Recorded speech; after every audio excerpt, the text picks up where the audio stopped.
While it might be hard to think of a world before Elliot Stabler, just ahead of Law & Order, SVU's premiere in 1999, Christopher Meloni starred alongside Julia Roberts in one of her iconic rom-coms. In 1999's Runaway Bride, Meloni played Roberts' would-be groom among a stacked cast of stars that included Richard Gere, Joan Cusack, Rita Wilson and Hector Elizondo. Though the Law & Order, organized crime star had various roles under his belt, this movie felt different. I just remember fighting not to be overwhelmed, so happy to be given this opportunity, how great it was to work with Roberts, and with Richard Gere. Meloni, 63, told People exclusively on July 31st, one day after the film celebrated its 25th anniversary. I remember thinking, wow, this is the most difficult thing I've ever had to do, because it was a big Hollywood comedy. He continued, the comedy of it, I felt like I kept having to make it real but make it light-hearted, but the circumstances were real, had to have meaning. It was a really delicate dance for me.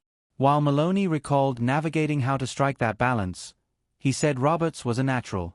I remember marveling at Julia being able to just kind of do it effortlessly, he shared. It was really fun to be a part of. At the end of the 1999 film, Roberts' character Maggie ends up with Ike, played by Gere. When asked in 2023 what she thought would come of the couple, the Eat, Pray, Love actress said she thinks they lived happily ever after. Maggie literally rides off into the sunset with Richard Gere after leaving 4 other men at the altar.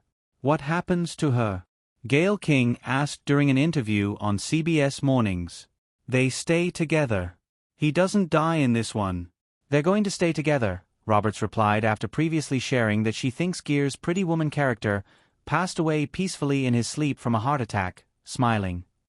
Meloni, who recently served as the narrator for Temptation's Cat Foods limited edition podcast series, Catch a Cat Burglar, Pie Duty, went on to star on SVU from September 1999 to 2011, when he left the show due to issues with contract negotiations. He reprised the role of Detective Elliot Stabler for his own spin-off, Law & Order, Organized Crime, in 2021, which has allowed for various crossover episodes with SVU as well as a long-awaited reunion with his old partner, Captain Olivia Benson, Mariska Hargitay.